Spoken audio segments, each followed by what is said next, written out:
Yo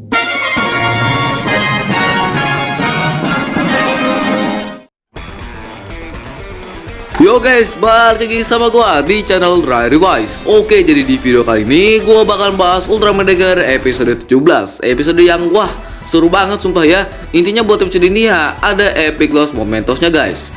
Gak cuman itu aja, episode ini juga bisa dibilang menjadi episode yang menjelaskan karena membahas masa lalu dari Kapten Murahoshi. Happy ending lah guys. Walau awal-awal itu agak menegangkan, tapi pas udah tahu endingnya, ya happy ending guys. Untuk episode kali ini juga lebih berasa ke cerita ya dibandingkan ke fighting scene, karena untuk fighting scene di sini cuma bentaran doang dan lebih berasa kayak cuman pelengkap aja. Jadi tanpa satu-satu lagi, ini dia Ultraman Dagger episode 17.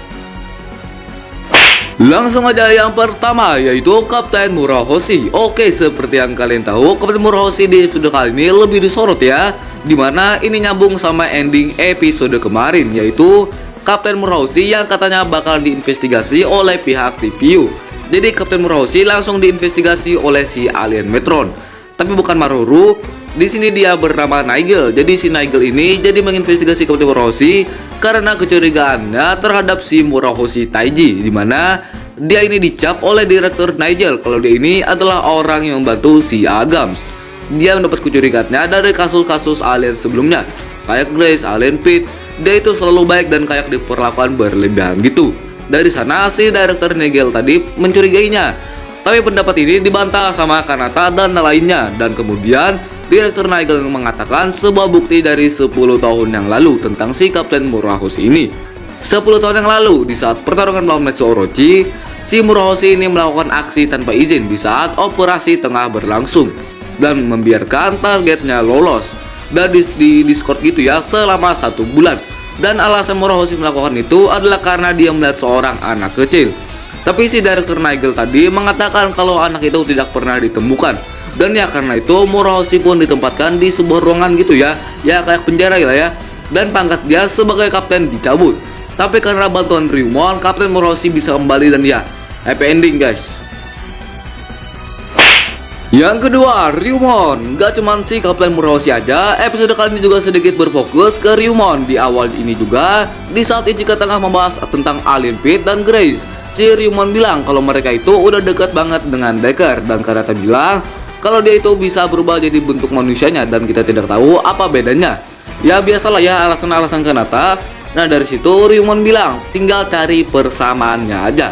Kayak luka misalnya ya, gua sini udah deg-degan loh ya. Kalau ini tes Kanata bakal ketahuan. Tapi si Ryumon ini nggak percaya kalau dia itu Dagger Senpa Sento. Waduh, kok ingat Senpa Sento yang itu ya? Dalam masalah Kapten Murahoshi, Ryumon juga sebenarnya terlibat. Dimana 10 tahun yang lalu Murahoshi ini sebenarnya benar-benar melihat anak kecil yang terpisah dari kedua orang tuanya. Murahoshi pun mendatanginya, anak kecil itu sangat ketakutan dan Murahoshi pun memberikan cap TPU yang ada di tangannya kepada bocil tersebut. Di sana Hyudran pun datang dan menyerang mereka. Si bocil tadi lari dan kemudian tidak pernah bertemu lagi dengan orang yang menyelamatkannya tadi. Dan orang yang diselamatkan si Murahoshi tadi adalah si Ryumon. Waduh, bisa gitu ya ternyata ya.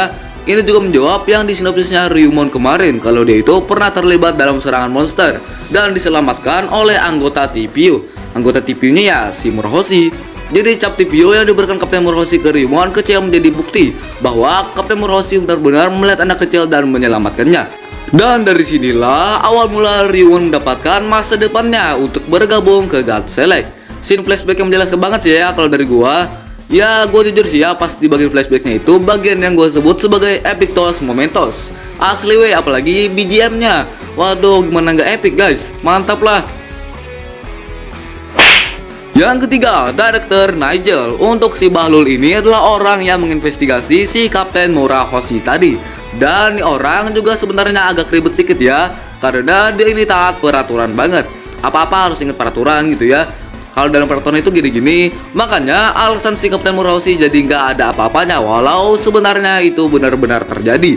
Dan tetap mencap kalau Kapten Murahoshi itu pernah membantu si Agams. Tapi dari insiden episode kali ini, seharusnya dia belajar dan sadar juga kalau semuanya nggak harus taat dalam aturan aja, tapi harus menilai orang dan karakternya juga.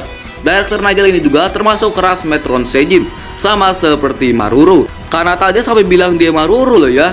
Maruru udah besar. Ternyata orang lain woi. Ya gak mungkin kan Maruru menginvestigasi orang ya kan. Kan kerjanya ya kayak si Pahota itu ya.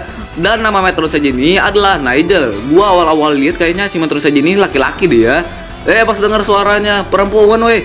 Biasanya kan ya kalau Metro saja yang bentuknya kayak gini biasanya suaranya laki ya. Ya ini perempuan woi. Untuk voice actor gua kurang tahu ya siapa ya.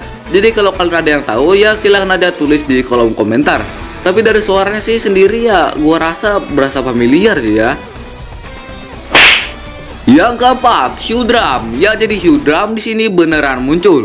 Cuman dia ini nggak comeback, yang dimana ini tuh cuman scene flashback yang terjadi di episode 16 Ultraman Trigger. Lebih tepatnya ending episode 16 Trigger ya. Dimana ternyata di saat Hugh Drum berada di atas gedung ya, ada anggota TPU menyerangnya dan dia pun lari ke bawah. Di bawah dia ini menemui si Murahosei dan si Ryumon kecil dan menyerangnya. Ya bisa dibilang sih tambahan buat Trigger episode 16 ya.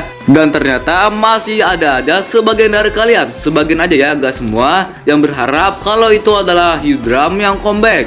Masih ada ternyata guys yang kayak gitu, tapi gak semua ya. Padahal dari preview sendiri udah ketebak ya kalau itu cuman scene flashback. Itu aja udah kelihatan ya, ada Mitsuo Orochi ya, yang juga pernah debut di Trigger.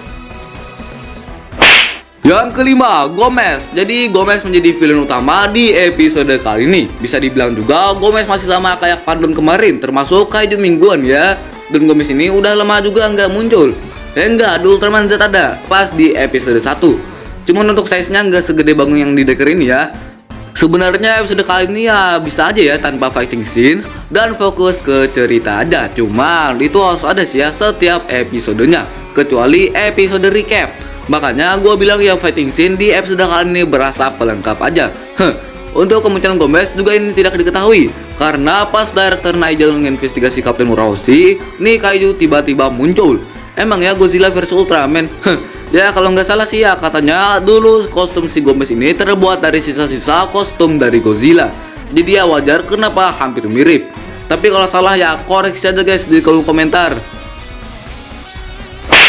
Yang keenam, Decker Dynamic Type. Jadi lagi-lagi Decker menggunakan form luar-luarnya buat mengalahkan si Gomez tadi. Dan yang untungnya di sini nggak kena nerf guys. Apalagi ini masih kayak di episode sebelumnya, yaitu nggak kena damage sekalipun guys. Emang masih yang terkuat dan paling unggul ya si Ultraman Decker Dynamic Type ini. Untuk sekarang ya, kalau pas di episode 18 sama 19 ya nggak tahu lah tuh ya. Soalnya pas Decker sama Trigger ngelawan si Galvatron Mark II, di situ Decker Dynamic Type-nya udah tinung-tinung. Entah karena nerf atau gimana ya, kita lihat aja nanti pas udah tayang. Untuk masalah nerf buat luar type itu emang ada, nantinya emang ada kok ya. Tapi yang nggak secepat ini juga kali ya. Ya palingan ya ada deket akhir episode. Kalau ngelawan final boss ya bisa-bisa kebantai sih ya. Banyak mungkin dari kalian yang mikir lawan kayak gitu aja sampai pakai final form. Ya mau gimana lagi guys? Gak dipakai nanti mana nih kok nggak dipakai Dynamic Type pas dimunculin ya? Begitulah. Jadi serba salah guys.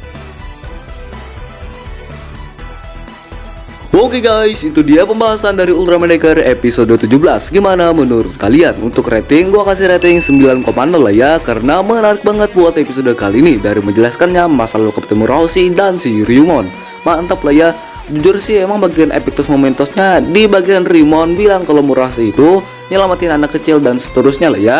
Asli guys, epic. Yang bikin tambah epic lagi ya di bagian BGM-nya.